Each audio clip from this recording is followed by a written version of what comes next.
Thomas's fingers froze around the old brass key. "Dad." Claire stepped into the bedroom doorway, her voice barely above a whisper. "Maybe, don't." I looked up at my daughter. She hadn't cried since we buried her mother 3 days earlier. Not once. But now, staring at that tiny key resting in my palm, the color drained from her face. "Why?" I asked. She opened her mouth, then closed it again. "I just don't think today is the right day." The note beside the key was only 2 words. "I'm sorry." That was all Alina had left me after 35 years of marriage. No explanation. No goodbye. Just an apology, and the one thing she'd never willingly let me have. The key to the workshop. For 35 years, that little building behind our house had been forbidden territory. Every anniversary, every Christmas, every ordinary Tuesday, the same rule remained unchanged. Never open that door. Never ask what happens inside. Never follow me.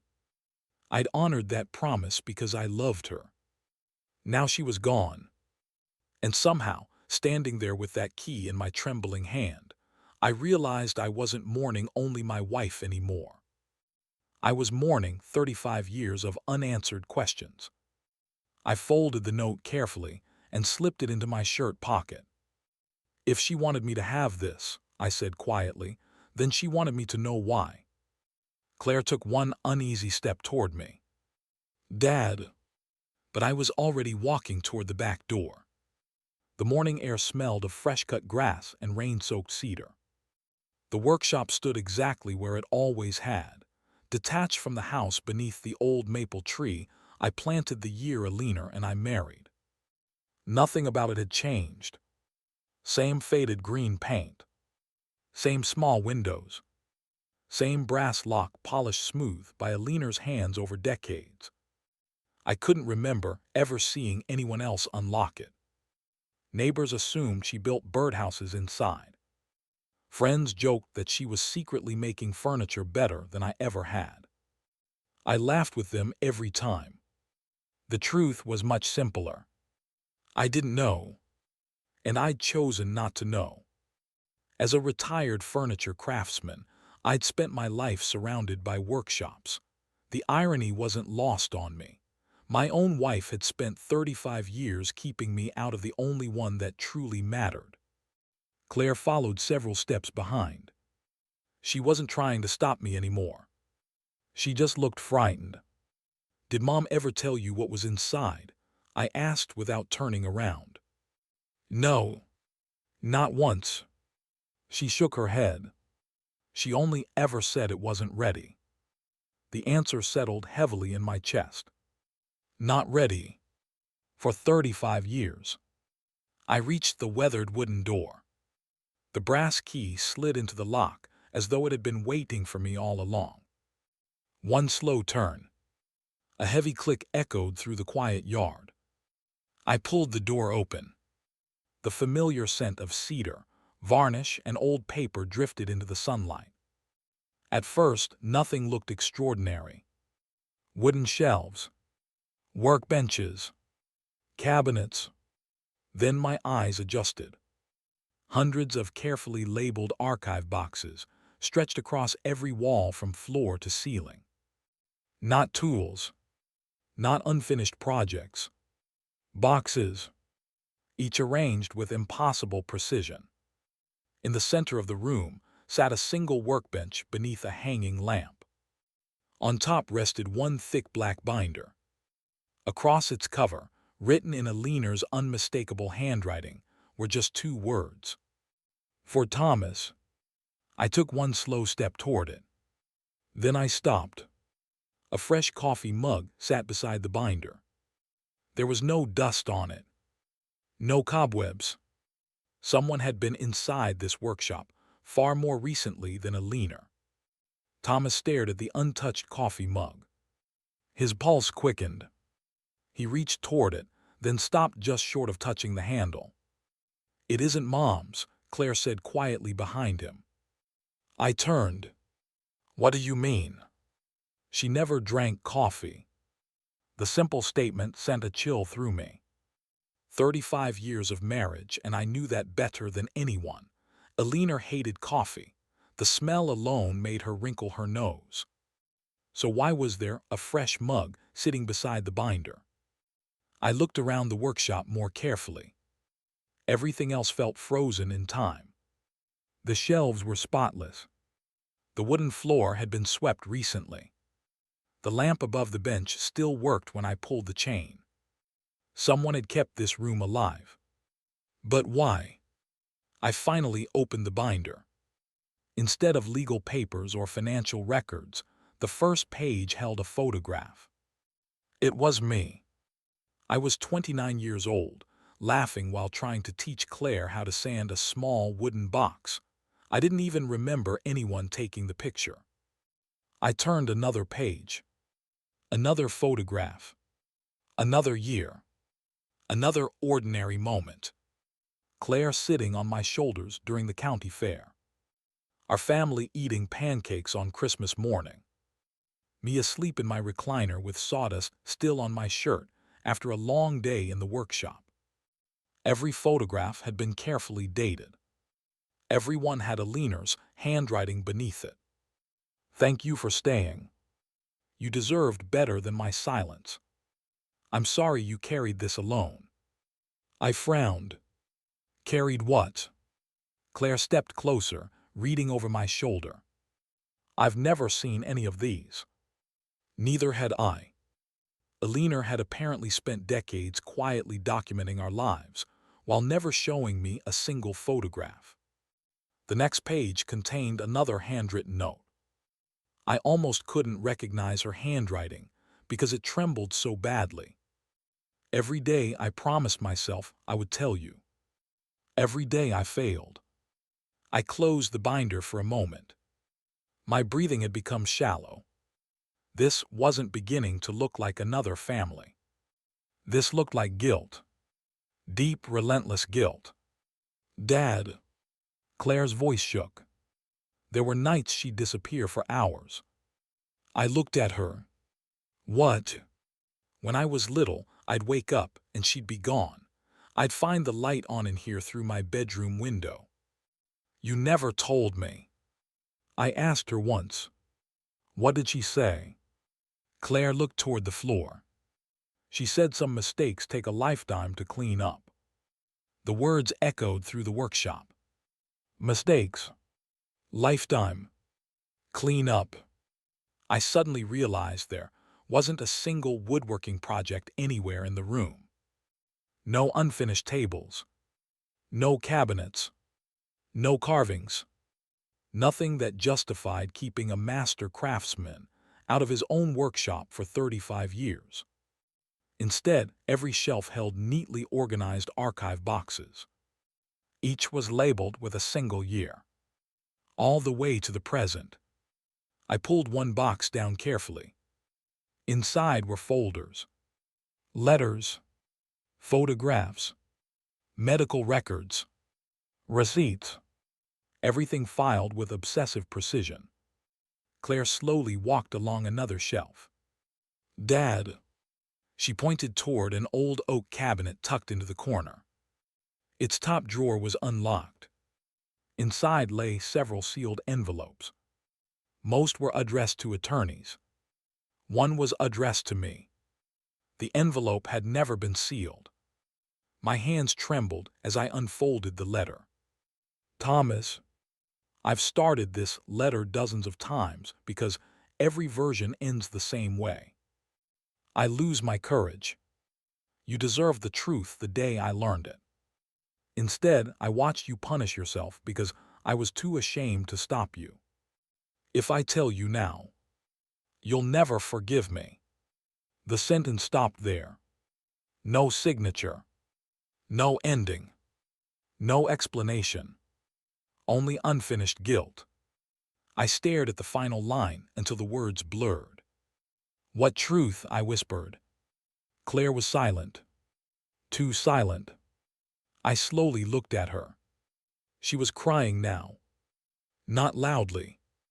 Just quiet tears she could no longer hide. Dad. She swallowed hard. Before Mom died. She hesitated. She asked me to promise something. I felt my stomach tighten. What promise? Claire closed her eyes. She held my hand and said. Her voice cracked. Don't let your father blame himself anymore. I felt the room spin. I looked back at the unfinished letter.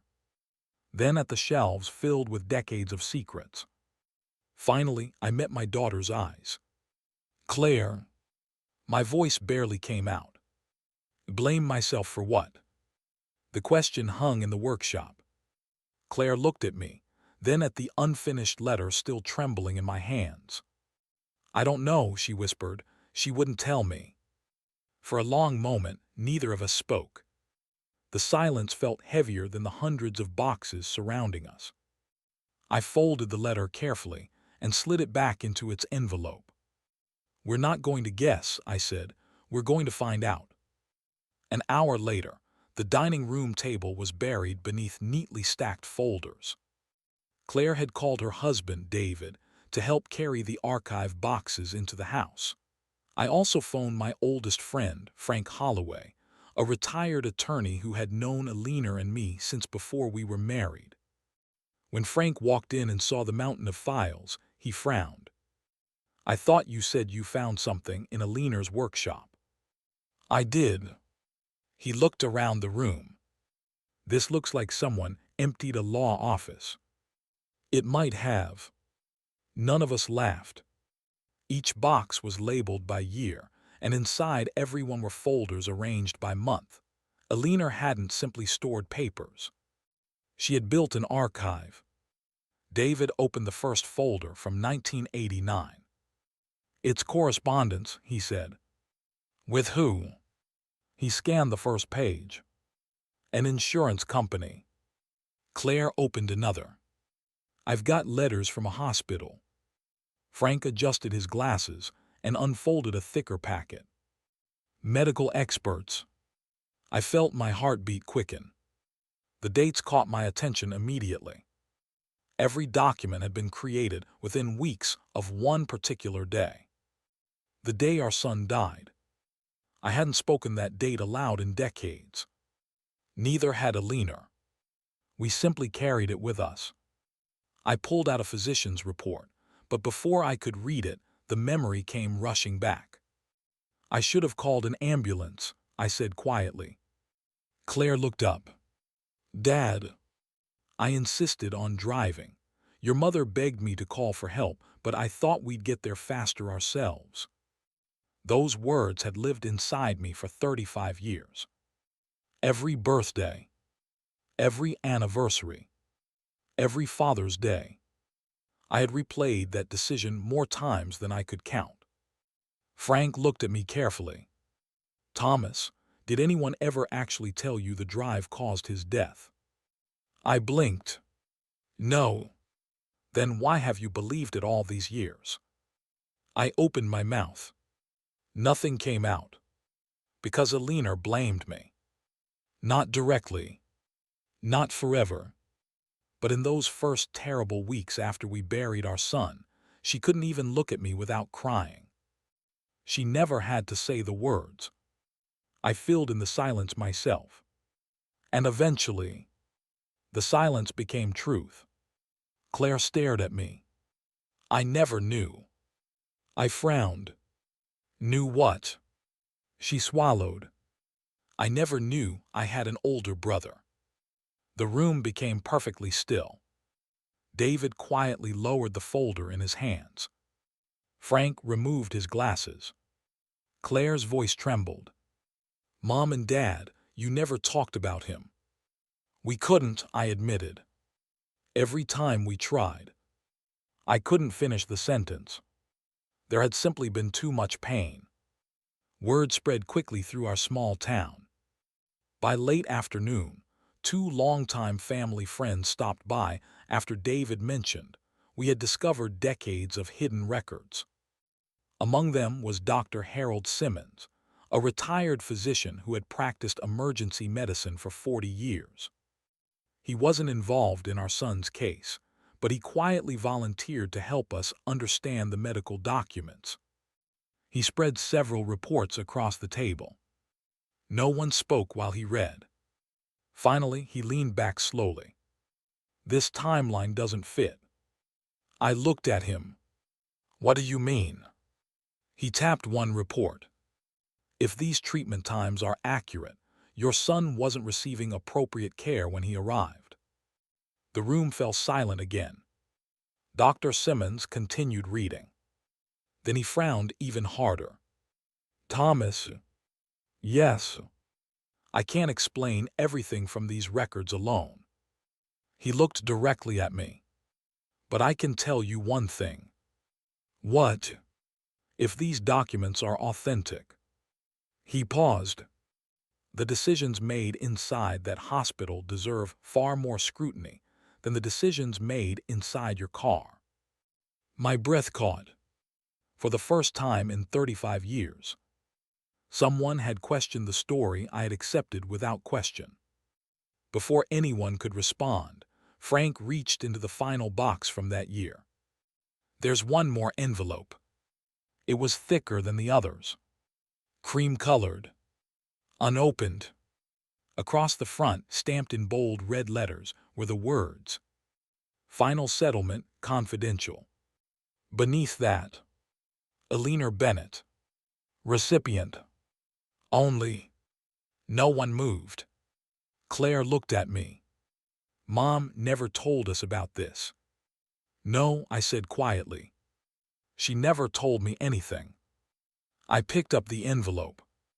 The seal had remained unbroken for decades.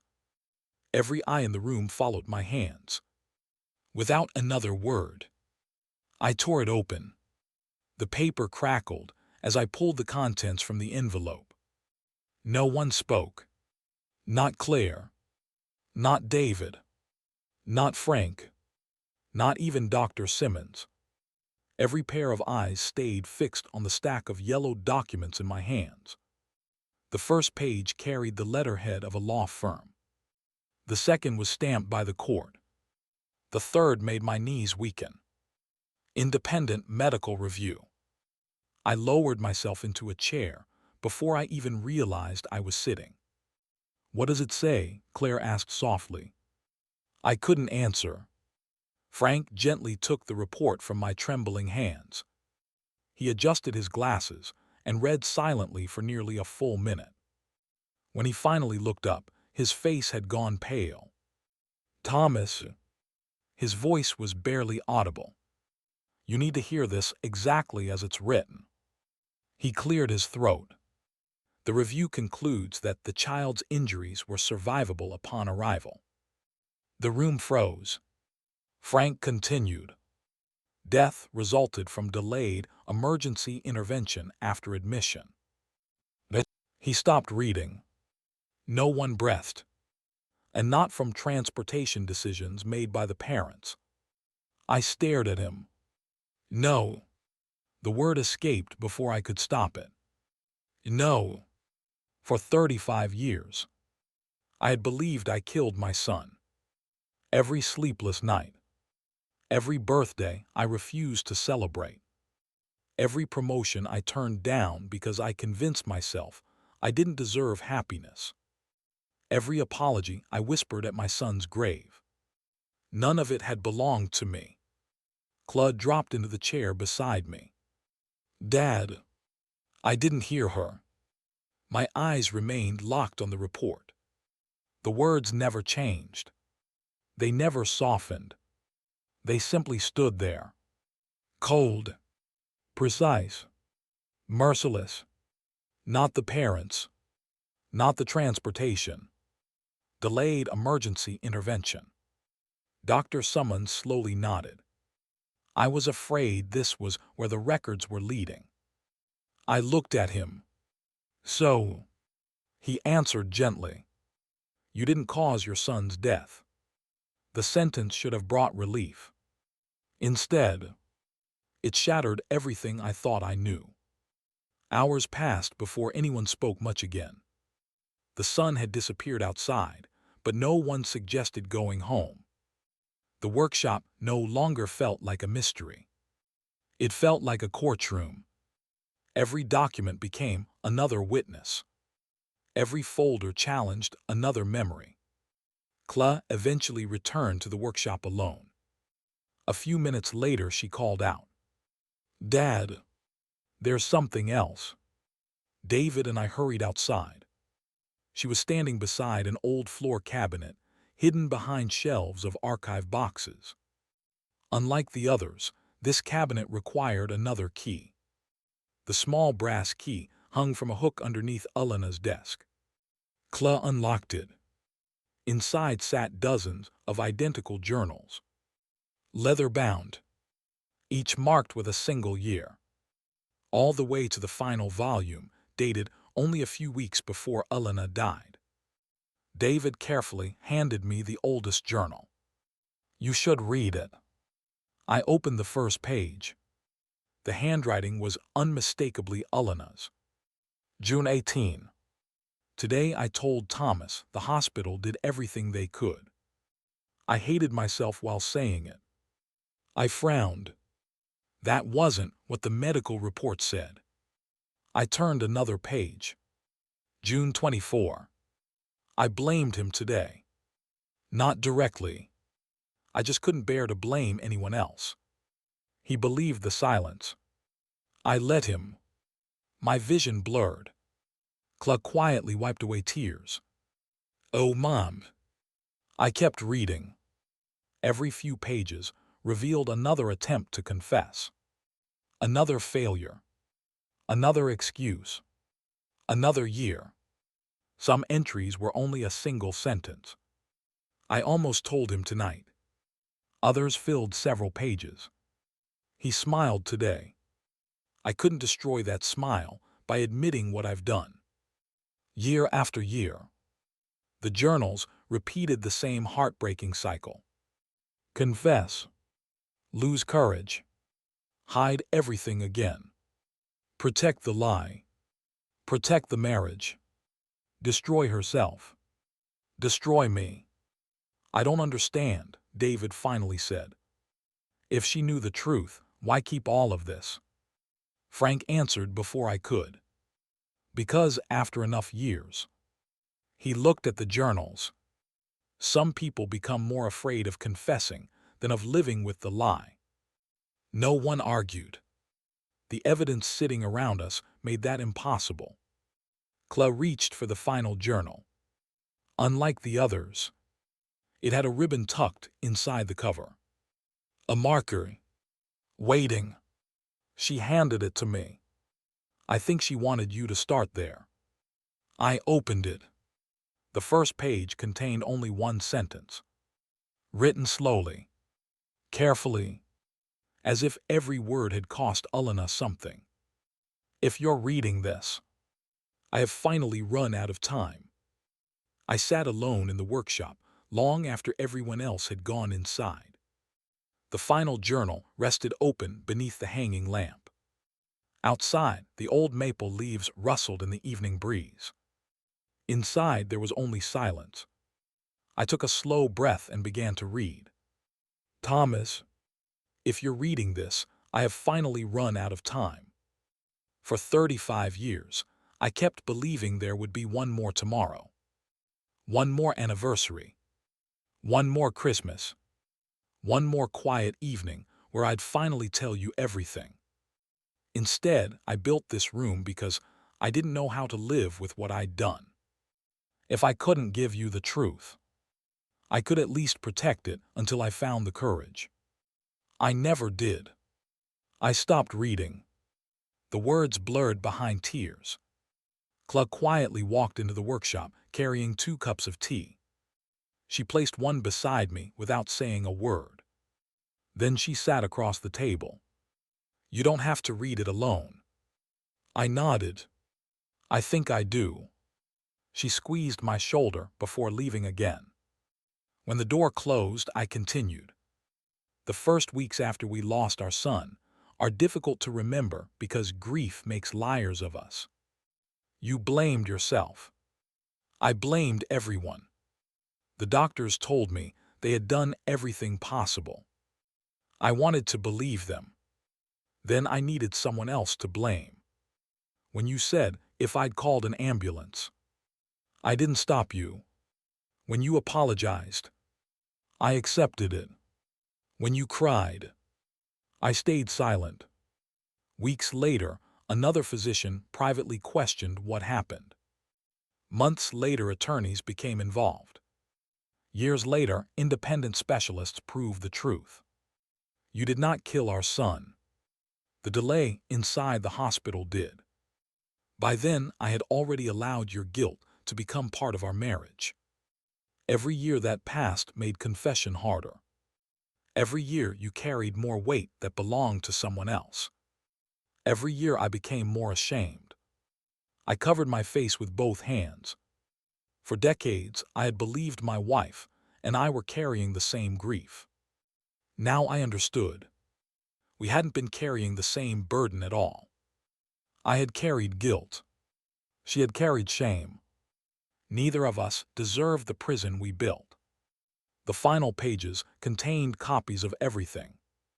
The settlement agreement, independent medical reviews, letters from attorneys urging Alana to tell me the truth. One letter was highlighted. Mrs. Bunnut, the legal matter is now resolved. Nothing prevents you from sharing these findings with your husband. Continued secrecy serves no legal purpose. Please reconsider. She never did.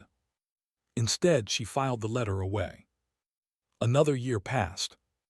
Then another. Until 35 years were gone.